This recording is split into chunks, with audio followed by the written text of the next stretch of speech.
শবে কদরের নামাজ কয় রাকাত এবং কিভাবে পড়তে হবে?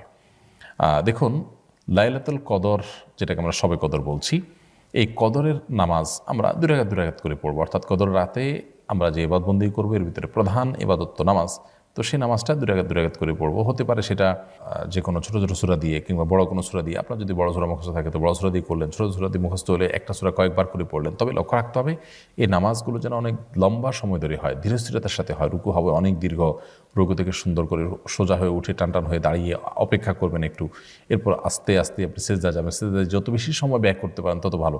অর্থাৎ নামাজের কোয়ালিটিটাকে সুন্দর করার চেষ্টা করা দরকার, কোয়ান্টিটি এটার চাইতে।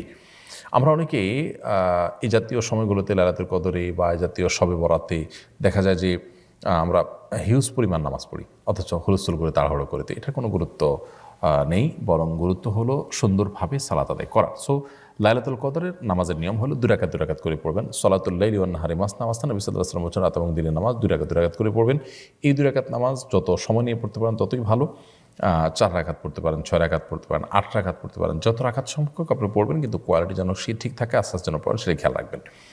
এ হলো লাইলাতুল কদরের নামাজের নিয়ম। এখানে বিশেষ কোনো সূরা ঠিক করা নেই যে প্রথম রাকাতে অমুক সূরা এতবার, দ্বিতীয় সূরাতে অমুক সূরা ততবার। যে কোনো সূরা আপনি সূরা ফাতিহার পর মিলাতে পারবেন। অন্য 10টা নামাজের মতোই এখানে সব কিছুই ওপেন। সো লাইলাতুল কদরে আমরা বেশি বেশি নামাজ পড়ব এবং নামাজের রাকাত সংখ্যা ফিক্স নেই যে এত রাকাতই পড়তে হবে। আপনার যতটুকু তৌফিকুল আছে ততটুকু পড়বেন। তবে দুই রাকাত করে যে পড়বো আমরা, সেখানে বিশেষ কোনো পদ্ধতি, সূরা ইত্যাদি ফিক্সড নেই, সাধারণ নিয়ম আমরা পড়বো ইনশাআল্লাহ তাআলা। অতএব শবে কদরের নামাজের নিয়মটা আমরা জানলাম এবং কত রাকাত পড়বো, রাকাত সংখ্যা ফিক্স নেই যে এত রাকাত পড়তে হবে, এর বেশি পড়া যাবে না বা এর কম পড়া যাবে না, এরকম কোনো কিছু নেই। ফারজানা হোসেন চৌধুরী আপনি লিখেছেন, পিরিয়ড অবস্থায় মহিলারা শবে কদরে কি কোন ইবাদত শবে কদরে কি কোনো ইবাদত করতে পারবে? পারলে কিভাবে করবে এবং কি কি আমল করবে? পিরিয়ড অবস্থায় মা বোনরা শবে কদরে ইবাদত অবশ্যই করতে পারবেন।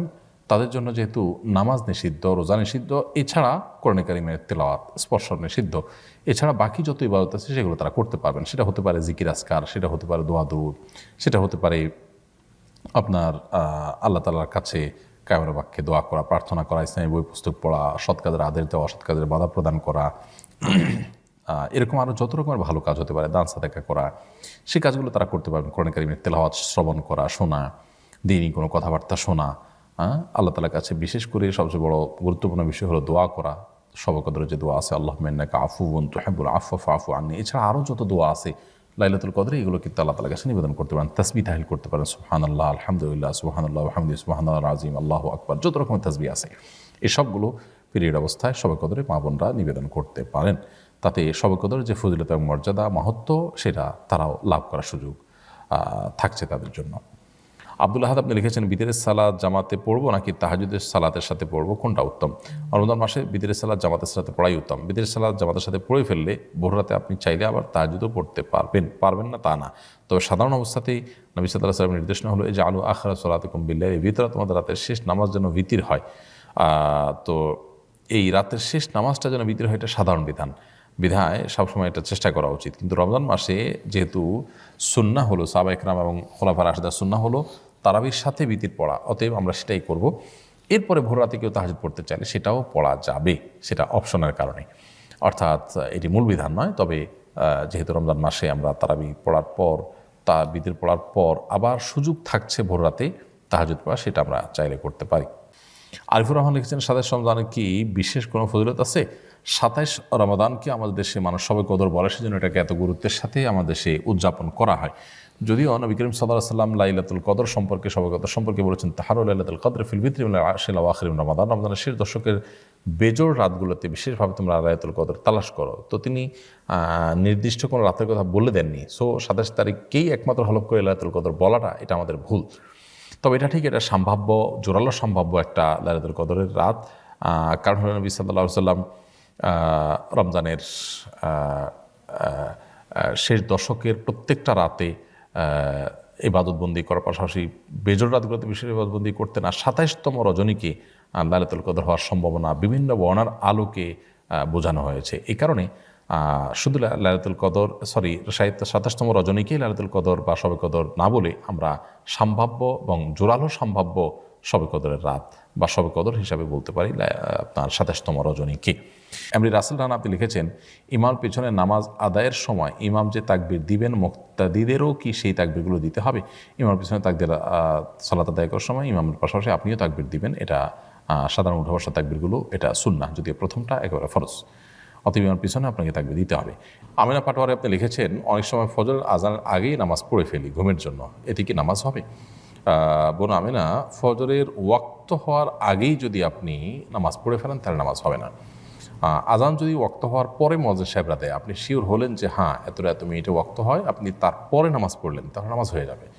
আর যদি যেই টাইমে নামাজ হওয়ার কথা ঠিক তার আগে নামাজ পড়েন, তাহলে সেক্ষেত্রে সেই নামাজ আপনাকে পুনরায় পড়তে হবে। কারণ আল্লাহ সুবহানাহু ওয়া তাআলা কোরআনে কারিমে বলেছেন, ইন্না সলাতা কানাত আলাল মুমিনিনা কিতাবাম মাওকুতা, নিশ্চয়ই সালাত ইমানদারদের জন্য নির্দিষ্ট সময়ে পড়াটাকে অপরিহার্য করা হয়েছে। সো সেই কাজটি আমাদের করতে হবে।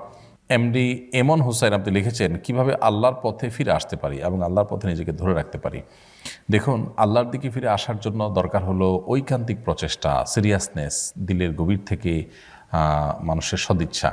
আল্লাহ সুবহানাহু ওয়া তাআলা বলেছেন, ওয়াল্লাযীনা জাহাদু ফিনা লানাহদিয়ান্নাহুম সুবুলানা, যারা আমার পথে আসার জন্য আপ্রাণ চেষ্টায় রত থাকে, আল্লাহ বলেছেন তাদেরকে অবশ্যই আমি আমার পথে আসার বহুমুখী পথ দেখিয়ে দিব। এই জন্য আল্লাহর পথে আসার জন্য সিরিয়াসনেস থাকা দরকার, সর্বোচ্চ চেষ্টা থাকা দরকার, এবং সেই সাথে আল্লাহ সুবহানাহু ওয়া তাআলার কাছে দোয়া, পরিপূর্ণ মনোনিবেশ এবং আল্লাহর কাছে আমাদের প্রার্থনা করা উচিত। তাহলে ইনশাআল্লাহ দিনের পথে ফিরে আসা সহজ হবে।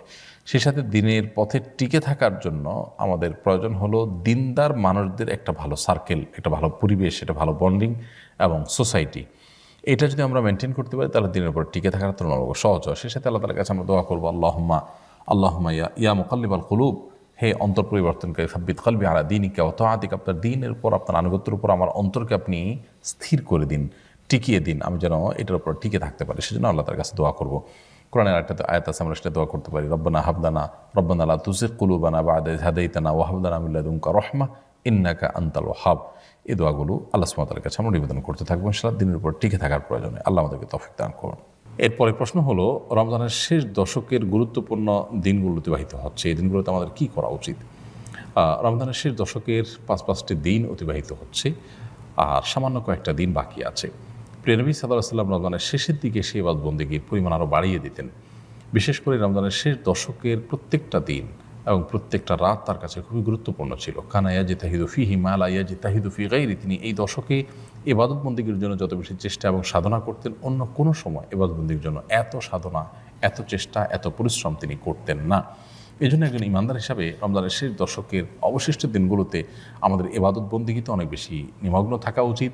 প্রিয় নবী সাল্লাল্লাহু আলাইহি ওয়াসাল্লাম রাত জুড়ে ইবাদত বন্দেগী করতেন, রাত জুড়ে জেগে থাকতেন রাত জুড়ে, এবং পরিবার লোকদেরকে জাগিয়ে তুলতেন, রমজানের শেষ দশকে ইতিকাফ করতেন, এবং তিনি এই দশকে যে পরিমাণ ইবাদত করতেন তার জীবনে অন্য কোনো সময় করতেন না। তো প্রিয় নবী সাল্লাল্লাহু আলাইহি ওয়াসাল্লামের এই আমলটা আমাদের মধ্যে থাকা উচিত। বিধায় অবশিষ্ট সময়গুলোকে আমাদের কাজে লাগানো দরকার। ঈদের কেনাকাটা কিংবা গ্রামে যাওয়ার ব্যস্ততা যেন আমাদের রমজানের শেষ মুহূর্তের ইবাদত বন্দেগী থেকে আমাদেরকে দূরে সরিয়ে না দেয়। আমরা অনেকেই খুব দুর্ভাগ্যজনকভাবে রমজানের শেষের দিনগুলোকে আমরা নষ্ট করে ফেলি, অথচ এই দিনগুলোর গুরুত্ব আরও বেশি এবং মর্যাদা আরও অনেক বেশি। লাইলাতুল কদর এই দশকের মধ্যেই রয়েছে। সো এই দশককে আমরা সর্বোচ্চ ইবাদতের মধ্যে কাটাবার চেষ্টা করি। আল্লাহ আমাদের সবাইকে সেই তৌফিক দান।